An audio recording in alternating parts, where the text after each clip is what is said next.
जय गुरुदेव। प्रेमी भाई बहनों, अगर आपसे पूछा जाए गुरु महाराज ने कितने जीवों को नाम दान दिया तो आपके लिए मुश्किल प्रश्न हो सकता है। लेकिन अगर आपसे कहा जाए कि गुरु महाराज ने अपने जीवन यानी नाम दान की बरसात के पीरियड में कितने यानी लोगों को सबसे ज़्यादा एक जगह इकट्ठा किया, तो आप यही कहोगे 2011 का भंडारा, जिसको पत्रकारों ने करोड़ी मेला कहा। तो ये सही नहीं है। 2011 से लगभग 33 साल पहले गुरु महाराज ने 1989 में काशी में यज्ञ किया था, बनारस में, वाराणसी जिसको कहा जाता है। तो वहाँ पे उसका संबंध कबीर साहब से है। कबीर साहब के प्रेमी एक उनकी वाणी गाते हैं कि घबड़ैयो जनहंसा हम फिर आवेंगे, काशीपुरी धर्म की नगरी तहाँ पर कुटी रमावेंगे, 4 वर्ण 3600 कौम में घर घर अलग जगावेंगे। तो मैं आपको बता दूं, जब मृत्यु लोक से सतलोक जीवों का जाना बंद हो जाता है तो महाशून्य में जो कबीर साहब यानी जोगजीत जिनका नाम वो उनको आदेश होता है उस मालिक का, सच्चे मालिक सतपुरुष का, कि आप जाइए और जीवों को जगा करके यहाँ पे ले आइए। तो इसी क्रम में जब कलयुग में कबीर साहब वहाँ से चले तो काल भगवान ने कहा कि आप मृत्यु लोक में जा, मतलब काल भगवान के सामने खड़े हो गए। तो कहा कि आप हमारे लोक में जा रहे हो जीवों को जगाने के लिए, तो मैं इतना ताम झाम बखेड़ा खड़ा कर रखा हूँ और आगे भी खड़ा कर दूँगा कि आपकी बात कोई सुनेगा नहीं। तो कहा कि मेरे पास नाम की पावर है, जैसे मैं नाम की पावर से जोड़ूंगा। कबीर साहब ने कहा वैसे ही जीव जो है तुम्हारे सब जितना भी भूल भरम और झूठ फरेब छल कपट ताम झाम जितना भी झमेला हो सब तुम्हारा कुछ भी नहीं चलेगा और जीव हमारे साथ चलने को तैयार हो जाएंगे। तो कहा कि मैं खुशी मतलब जो है कि मैं ऐसे गुरु पैदा कर दूंगा जो कि उन्हीं को सच्चा मानेंगे, आपको झूठा मानेंगे, और उनकी बात मानेंगे, आपकी बात नहीं मानेंगे। तो इस बात पे कबीर साहब ने एक घूंसा मारा और वो गिर पड़ा और बड़ी दीनता से देखने लगा। कहा आप बड़े भाई हो, आपके साथ हमको भी देश निकाला मिला, आप तो जा सकते हो, मैं नहीं जा सकता हूँ, क्योंकि मैंने जब तपस्या से शक्ति को मांगा तो मैंने आद्या महाशक्ति को खा लिया और मैं श्रापित हो गया कि मैं 1 लाख जीवों का रोज़ आहार करूँगा। तो मैं तो जा नहीं सकता हूँ, मैं ध्यान तो बराबर उनका करता हूँ। तो आप बड़े भाइयों दया करो, अब मैं जब यहाँ से सारे जीव चले ही जाएंगे तो मैं यहाँ क्या करूँगा। तो कबीर साहब ने कहा ठीक है। और फिर ये हुआ कि कबीर साहब आए, जीवों को जगाना शुरू किया। फिर भी काल के देश में उनको बड़ी यानी कि समझ लीजिए कि आप जानते हो तकलीफ़ झेलनी पड़ी जीवों को जगाने में, और जीव उनकी बात सुने नहीं। जब उनको 120 साल उनकी जब समय पूरा हुआ, जब जाने का समय आया तो अपनी कुटिया में चले गए। तो जब लोगों ने उस समय ये हुआ कि अब ये तो आज कबीर साहब का शरीर छूट जाएगा, लोगों को पता हो गया और उन्होंने बता दिया कि भाई अब मैं जा रहा हूँ, आज मैं जाऊँगा। तो हिंदू मुसलमान सभी इकट्ठा हो गए तो और रोने लगे जीव। तो कबीर साहब आए कुटिया से बाहर और कहा कि ठीक है आप रो मत। अब कहा कि हमसे बड़ी भूल हो गई, अब हमको भी अपना सच्चा रास्ता बताइए, हम भी आपकी बात मानेंगे, आपके साथ चलेंगे, आपके अपने सच्चे घर चलेंगे। तो कबीर साहब ने कहा अब इस शरीर का तो समय पूरा हो रहा, अब यही मालिक की मौज है, तो अब फिर हम दोबारा आएंगे। तो कहा कि आप दोबारा आओगे, कब आओगे, कहाँ आओगे, और मेरा ये शरीर इसी शरीर में रहूँ, इसी शरीर में रहूँगा तब भी मैं कैसे पहचानूँगा कि आप आए हो, कौन हो। तो आप ही की तरह मतलब कोई आ जाए और कह दे कि आप कह दो, मैं वो कह दे कि मैं ही जो है देखो वचन दिया था और मैं आया हूँ, तो झूठा भी कोई आ सकता, तो मैं पहचानूँगा कैसे। तो और फिर मेरा ही इस जन्म बदल जाए, शरीर कोई भरोसा नहीं अभी छूट जाए तो मैं कैसे आऊँगा, मेरा जन्म बदल जाएगा, आप भी दूसरे रूप में आओगे, कैसे पहचानूँगा। तो उन्होंने बहुत सारी पहचान गिनाई और लंबा एक प्रसंग है, लेकिन उसमें एक था कि काशीपुरी धर्म की नगरी तहाँ पर कुटी रमावेंगे, 4 वर्ण 3600 कौम में घर घर अलग जगावेंगे। तो खैर गुरु महाराज ने वो काशी में यज्ञ किया, और यज्ञ ही नहीं किया तो जो कबीर साहब ने कहा था कि भाई मैं काशी में, उसमें बहुत यानी वचन दिए कि मैं ये करूँगा, ये करूँगा, और उसमें ये था काशी में यज्ञ रचाने वाली बात, यानी कि समझ लो यज्ञ होगा तो भीड़ होगी। तो गुरु महाराज ने उसका खूब जोर शोर से प्रचार किया। यहाँ तक कि प्रेमी बताते हैं कि आदेश था कि ताला बंद करके परिवार सब लोग चले आओ, कोई भी प्रेमी छूटे ना, और जानवर पाले हो तो पड़ोसियों से कह दो कि भाई दूध अपना खुद ही दूह लें, और चारे व्यवस्था उनको करके आओ, या फिर समझ लीजिए कि अगर नहीं भी वो दूसरे हाथ से दूध लगती है ना कभी कभी जानवर, तो कोई बात नहीं, बछड़ा भी लेगा। मतलब कुल मिला करके किसी भी खेती, दुकान, दफ्तर, जानवर, पशुपालन सब को छोड़ करके शादी ब्याह, मुंडन, जो भी फंसाने के काम होते हैं सब छोड़ करके प्रेमी आ जाओ। तो खैर उस ज़माने में, अब आप सोचो जब उस समय खुला भी नामदान लोग बताते नहीं होता था, और उस समय समझ लीजिए कि सन 52 से लेकर के 79 तक तो ज़्यादा मतलब प्रचार तो हुआ, लेकिन उसके बाद 79 के बाद तो बहुत काफ़िले निकले, बहुत समझ लीजिए कि खुला नामदान की बरसात हुई और बहुत जीव जुड़े। तो उस समय देखा जाए तो संगत कम ही थी, लेकिन फिर भी समझ लीजिए कि लगभग 2 करोड़ 2.5 करोड़ लोग जो है वहाँ पे इकट्ठा हुए। 2 करोड़ का जमघट होगा काशी के मैदान में, और ये तो प्रेमियों का तो गुरु महाराज का तो ऐलान ही था, और उसके साथ साथ बहुत नए लोग आए, तो लोग बताते लगभग 2.5 करोड़ के आसपास आदमी वहाँ इकट्ठा हुए। और ये प्रसंग आपको क्यों बता रहा हूँ, वो हमारे आपके आज की परिस्थिति के लिए बहुत ज़रूरी है।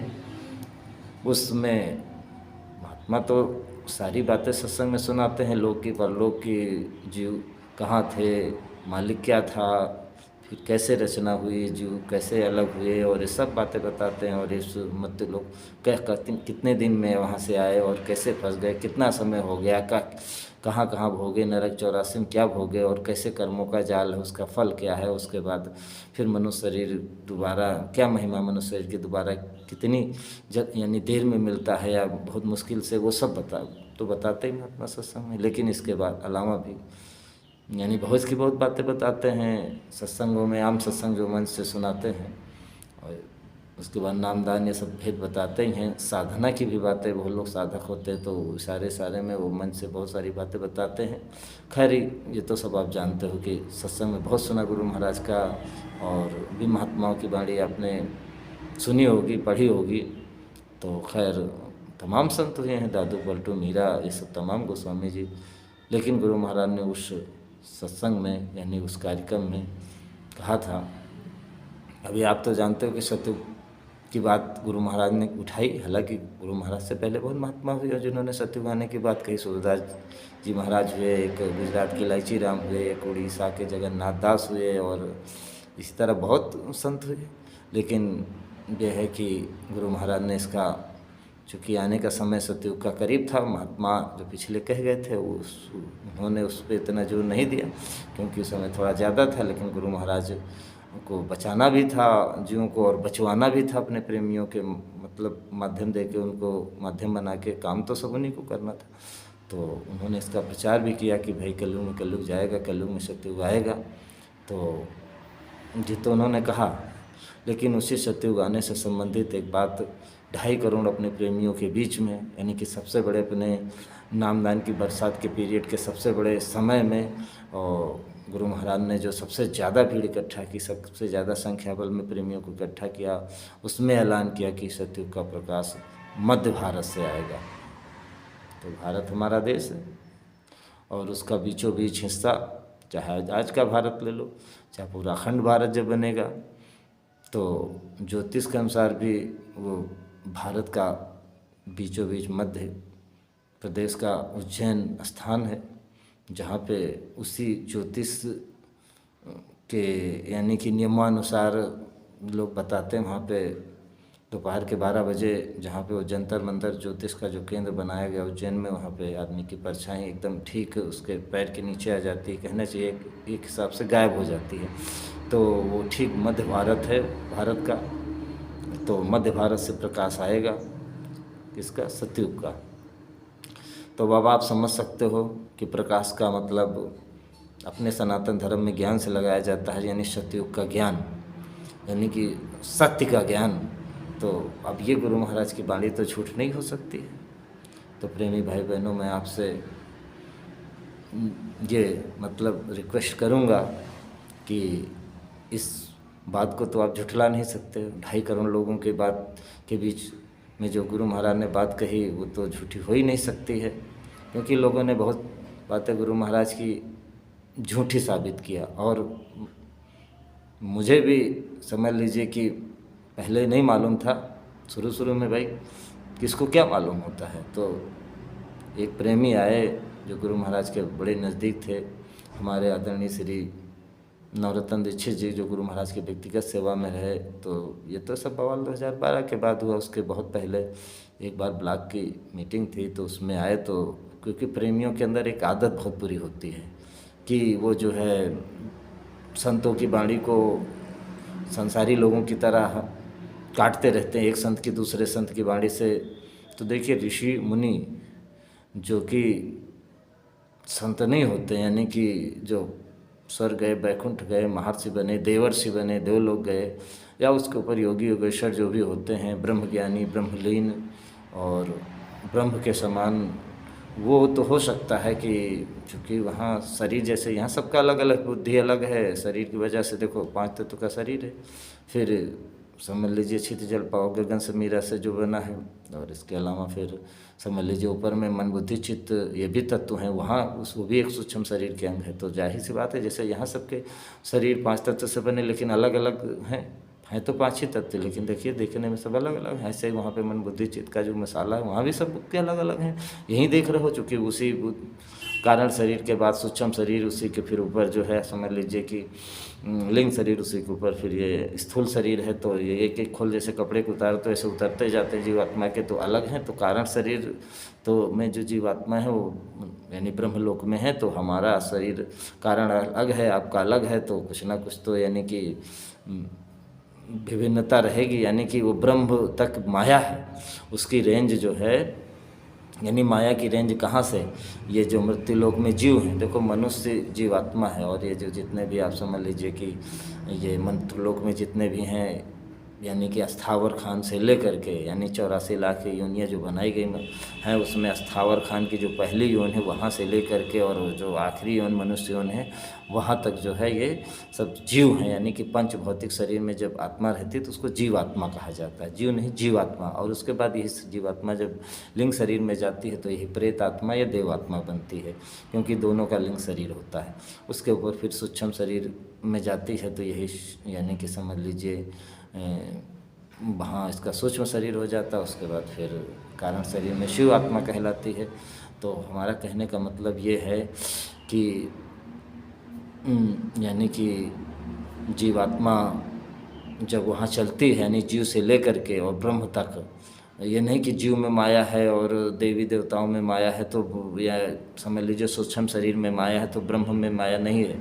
देखो गोस्वामी जी महाराज की वाणी है, तो उन्होंने लिखा, उभय मध्य सिय सोहति कैसे, ब्रह्म जीव बिच माया जैसे।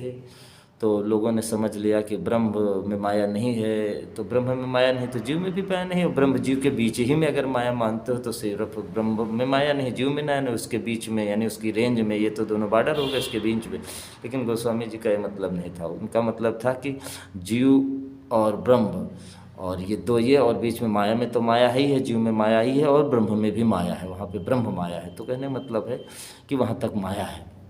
तो अब आप समझ लीजिए कि वो लोग तो आपस में तर्क वितर्क शास्त्रार्थ करते हैं, लेकिन जो संतों की वाणी है, जो महात्माओं की वाणी है, कहने का मतलब जो यानी ब्रह्म से ऊपर चला गया और सब शरीरों के खोल से आज़ाद हो गया, शब्द रूप हो गया, तो शब्द तो एक ही है, तो इसलिए शब्दों में कोई तर्क वितर्क नहीं है। तो महात्मा या पूरा साधु जिसको कहते हैं, वो जो तीसरे स्थान तक चला जाता है, मानसरोवर से जो ऊपर चला जाता है, पार ब्रह्म पद में समझ लो पहुँच जाता है, जिसको कहा गया गुरु साक्षात पार ब्रह्म, तो ब्रह्म से पार जो पार ब्रह्म है, तो उसके बाद फिर समझ लीजिए ऊपर में जितने भी हैं वहाँ पे कोई शास्त्रार्थ नहीं होता। जब एक ही चीज़ है तो शास्त्रार्थ किस बात का। तो कितनी मूर्खता है कि लोग जो है कि एक संत की वाणी को दूसरे संत की वाणी से, यानी कि संतों के शिष्यों ने भी, ऋषियों मुनियों जैसे सतयुग त्रेता द्वापर में वो सब ऋषि देवर्षि आपस में जो यानी कि वेद के विद्वान या फिर वेद से शास्त्र बने, फिर 9 व्याकरण बने, 4 वेद से 6 शास्त्र बने, 9 यानी कि फिर 9 व्याकरण बने, फिर 14 उपनिषद बने, 18 पुराण बने,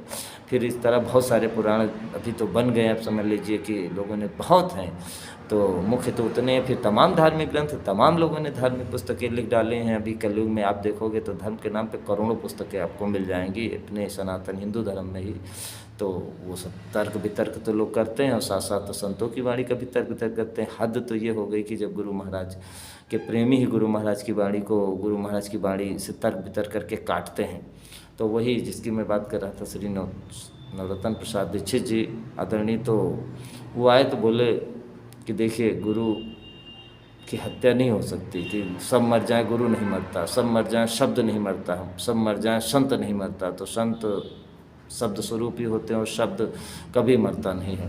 तो संतों के शरीर जो रूप होता है, जिसको उन्होंने सत्संग सुनाने के लिए, आदेश देने के लिए, दर्शन देने के लिए धारण किया हुआ है, यानी कि कहते हो रहु विदेह देह दर्शाऊं, तो देह जो दर्शाते हैं महात्मा, तो वो तो रूप धारण होता है और उसके बाद फिर समझ लो समाप्त हो जाता है, लेकिन उसकी हत्या नहीं हो सकती। लेकिन ये यानी कि वो तो ख़त्म हो जाता है, लेकिन जो शब्द उनका आता है उसकी हत्या नहीं हो जा सकती है। लेकिन गुरु के बात को काटना या गुरु की बात को गुरु की ही बात से काटना, तो समझ लीजिए गुरु की बात को काटना गुरु हत्या के बराबर उन्होंने कहा दोष लगता है। तो प्रेमी हमको ये सब नहीं करना चाहिए। गुरु महाराज ने जो कहा है वो सब सत्य है, और समझ लीजिए कि जितने महात्माओं ने कहा वो सब सत्य है। इसलिए महात्माओं की वाणी पे कभी तर्क वितर्क नहीं हो सकता है। इसीलिए कहते हैं कि यानी राम कहिए गुरु कहिए, राम अतर्क बुद्धि मन बानी।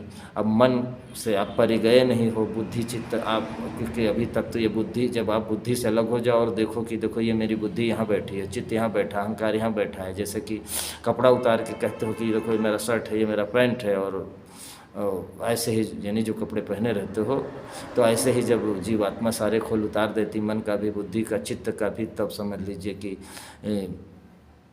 तब समझ पाओगे। तो कहते रहा वो तर्क, जो हम जब बुद्धि में बैठे हैं और बुद्धि से ही तर्क कर रहे हैं, तो महात्माओं की वाणी ये भी तो कहती है कि राम तर्क बुद्धि मन बानी, मत हमारा सुनो भवानी। तो अब शिव का मतलब शंकर, शंकर का मतलब जो कल्याण करे, शंख का मतलब होता है कल्याण करवाने करने वाला, तो जो शिव का मतलब ही कल्याण होता है। और सत्य जो है वही शिव है, वही सुंदर है। तो सत्यम शिवम सुंदरम ये वेदों का मतलब मूल मंत्र है। तो कहने का मतलब सत्य जीव का जो है कल्याण सिर्फ महात्मा करते हैं। गुरुबिन भवनी तरे न कोई, तो गुरु अखंड मंडलाकारम है, तो वही सत्य हैं, वही शंकर हैं, वही शिव हैं, वही समझ लीजिए संत हैं, वही गुरु हैं। तो समझ लीजिए कि उनकी वाणी पे तर्क नहीं हो सकता है। तो वो है कि राम तर्क बुद्धि मन मानी, मत हमारा सुनो भवानी। तो आप इस बात को समझो कि गुरु महाराज ने जब ये कहा है कि सतयुग का प्रकाश मध्य भारत से आएगा। मैं आपको बता दूं, मैं पहली बार 2002 में गुरु महाराज के पास पहुंचा उनकी दया से। तो शायद 2003 जुलाई में पहुंचा था। उसके बाद 2003 के आसपास की बात होगी, या तो 2003 की होली की हो सकती है, या भंडारे की हो सकती है, गुरु पूर्णिमा की, मुझे ठीक से याद नहीं है। लेकिन मुझे कुछ पढ़ने लिखने का शौक़ था, तो अब गुरु महाराज के बारे में जानने का शौक़ था। तो कोई सटीक जानकारी लोग नहीं देते थे, तो किताबों को हमने कहा सहारा लिया जाए, छानबीन किया जाए। तो उसी किताब खरीदने के चक्कर में हम वहाँ पे किताब की दुकान पे गए। तो एक पुस्तक, ख़ास तौर से वो पुस्तकें जो कि थोड़ा डीप, जिसमें कुछ रहस्य हो, कुछ यानी कि उस तरह की गहरी गूढ़ बात हो। जनरल बातें तो मान लो गुरु महाराज की सब सुनते ही सुनाते रहते थे, दिन भर चर्चा करते थे लोग, अभी भी करते हैं। लेकिन जो विषय जो कि हमको कहीं ना कहीं मतलब जो है प्रेमी जिन विषयों को लेके उलझे हैं, उन विषयों पे हमारी बचपन से ही रुचि थी कि भाई भ्रम न रहा, सच्चाई जाना जाए। तो उसी क्रम में मैं देख रहा था कि भाई क्या है। तो एक पुस्तक हमको मिली, सतयुग का प्रकाश मध्य भारत है। मुझे याद है कि वो लगभग कुछ नीले और हरे रंग के मिश्रण में छपी थी और स्केच टाइप का बना हुआ था। उसमें एक झंडा था, वो झंडा जैसे आप घरों में लगाते इस तरह का नहीं था। वो झंडा जो आगे से 2 भागों में विभाजित, उसमें फुल्ली लगी हुई थी, उसमें लिखा था जय गुरुदेव, नीचे लिखा था सतयुग आएगा। उसको झंडे को स्केच में ही झंडा बना हुआ था और बीचों बीच उसमें छोटी सी पुस्तक थी, 5 रुपए की थी उस समय में, और आज की डेट में वो ज़्यादा 10-15 रुपए की होती। तो उसी के बीच में एक गोल निशान बना था जिसमें स्केच से ही गुरु महाराज का फोटो जो यंग पीरियड में स्केच से बना हुआ था, और ऊपर में थोड़ा राउंड में लिखा हुआ था कि सतयुग का प्रकाश मध्य भारत से। तो एक टाटधारी बगल में खड़े थे। तो मैंने कहा इतने तो मेरी समझ में आ गया था कि गुरु महाराज यानी कि सतयुग की घोषणा कर रहे हैं तो सतयुग लाएंगे। तो अब गुरु महाराज तो मथुरा में है, मथुरा उत्तर प्रदेश में है, उत्तर प्रदेश भारत के उत्तर में है, और इसमें लिखा हो सतयुग का प्रकाश मध्य भारत से। तो ये मेरे लिए एक उलझन वाली बात हो गई। तो बगल में संजोग बस एक टाटधारी खड़े थे, बुजुर्ग थे। तो मैंने उसने उनका चेहरा मोहरा देखा, हमको लगा कि ये शायद मेरे प्रश्न का जवाब दे सकते। तो मैंने उसकी तरफ देख के कहा कि अंकल जी, गुरु महाराज तो अपने मथुरा में है, मथुरा उत्तर भारत में है, और इसमें लिखा हो सतयुग का प्रकाश मध्य भारत से आएगा, तो ये कैसे होगा। तो उन्होंने ऊपर से नीचे तक बड़े गौर से मुझको देखा। तो कहा बच्चा नामदान कर लिए हो। तो हमने कहा अभी तो साल के आसपास, 1.5 साल हुआ होगा। तो कहा कि बच्चा भजन करो, ये महात्माओं का खेल है, महात्माओं की लीला है। तो अब वही आगे उसके बाद तर्क वितर्क करने की कोई बात ही नहीं थी। खैर वो पुस्तक आपको मिल जाएगी, बहुत दिन तक मेरे पास थी। और समझ लीजिए कि अभी भी आपको बहुत प्रेमी है मथुरा में ख्याली राम मौर्य थे, जो गेट नंबर 2 पे, वहाँ पे गुरु महाराज यानी कि समझ लो रखवारी समझ लो, या समझ लीजिए कि लोगों को जो खेती में सिंचाई करनी थी तो वहाँ पेट्रोल पंप चलाने के लिए रात में लोग आते थे। तो उनको ये था कि रात में गेट को खोलना है, फिर बंद भी रखना है। तो ये उनकी सेवा थी। तो उनके पास भी पुस्तक मैंने जहाँ तक देखी है, तो इसी तरह बहुत जगह आपको मिल जाएगी। तो ये तो है कि सतयुग का प्रकाश मध्य भारत से आएगा। तो प्रेमी भाई बहनों, अब इस बात पे विचार करो आप कि जब सतयुग का प्रकाश मध्य भारत से आना है और वो ज्ञान का प्रकाश आना है, ये तो सच है कि परिवर्तन तो जब असली कलयुग तो मथुरा में ही है। जब ये गुरु महाराज की बात है कि असली कलयुग देखना हो तो मथुरा जाओ, और ये भी गुरु महाराज ने कहा था सतयुग देखना तो मथुरा में आ जाओ। तो मैंने तो दोनों चीज़ वहाँ महसूस किया। जो गुरु भाई थे छोटे छोटे, जो गुरु महाराज का आदेश मानते थे, सेवा करते थे, भजन करते थे, अच्छे से प्रेम से एक दूसरे से साथ रहते थे, लोगों जो आने वाले लोगों का व्यवहार करते थे, अधिकारियों कर्मचारियों का सम्मान करते थे, तो उनके बीच में तो सतयुग था। और आपको मैं बता दूं कि वही जो है सुबह शाम जो है मंच के सामने ध्यान भजन करने जाते थे। खैर शाम की बात तो गुरु महाराज की अनाउंसमेंट होती ही थी कि भाई जो सेवा में नहीं लगे हैं किसी ज़रूरी वो आके भजन करें, लेकिन सुबह का आदेश सब के लिए था। तो भाई अब आपको पता है अपने महाराज जी बाबा उमाकांत तिवारी जी महाराज, इनकी तो ड्यूटी ही थी कि 4:30 के बाद इन मंच पे लगभग आ जाते थे, और उसके बाद फिर प्रार्थना, और फिर धीरे धीरे प्रेमी आते थे। उसके बाद फिर सुमिरन ध्यान भजन, यानी लगभग 4:45 से लेकर के 5 तक सुमिरन हो गया, यानी 5 के उसके बाद लगभग 20-20, 25-25 मिनट का आधा घंटा का ध्यान भजन होता। तो 6 बजे के पहले ही लगभग जो है सब समाप्त हो जाता था। उसके बाद फिर 6 बजे सेवा शुरू हो जाती थी। और शाम को भी जब मौसम कोई भी रहा हो, थोड़ी बहुत बरसात भी रही हो तो कोई बात नहीं, चाहे जितना कोहरा पड़ रहा हो, चाहे जितनी धूप रही हो, और ये नहीं कि 6 मतलब शाम ही को होगा। शाम का मतलब कभी शाम जो है लगभग 7:30 पौने 8 पे अंधेरा होता है, कभी तो 5 ही बजे ठंडी में जाता है। तो गर्मी ठंडी से मतलब नहीं था, मतलब यानी कि ये नहीं था कि शाम, मतलब वहाँ टाइम फिक्स था, यानी कि 5 बजे से 6 बजे के बीच में ध्यान भजन होना है शाम का तो होना। और वही हाल सुबह का भी था, यानी कि सुबह तो लगभग 4:30 पे घंटी बजती थी और 5 बजे से 6 बजे भजन होता था, और शाम को लगभग मान के चलिए कि लगभग 6:30 से या लगभग 6 से 7 के आसपास ध्यान भजन होता था। वही पौने यानी कि 5:30 के बाद ही घंटी बजती थी, और उसके बाद फिर धीरे धीरे समझ लीजिए कि 6 बजे से लेकर 7 बजे तक ध्यान भजन होता था। ये नित्य नियम था वहाँ का, तो ये तो चलता रहा। तो असली कलयुग भी था और सतयुग भी था। और फिर ये है कि अब अगर असली वहाँ पे कलयुग और सतयुग दोनों थे। और अब आप ये कहोगे ये कैसे हो सकता है, तो महात्मा तो भाई शेर और बकरी को एक जगह रख सकते हैं। उसके बाद फिर क्या हुआ कि महात्मा जब चले गए तो शेर बकरी कहाँ साथ में रहेंगे। तो फिर उसके बाद आप जानते हो फिर गुरु महाराज की वही वाणी जो भी मैं आपको बता रहा था कि कलयुग को यानी सतयुग का प्रकाश मध्य भारत से आएगा। तो प्रेमी उस पर विचार करना।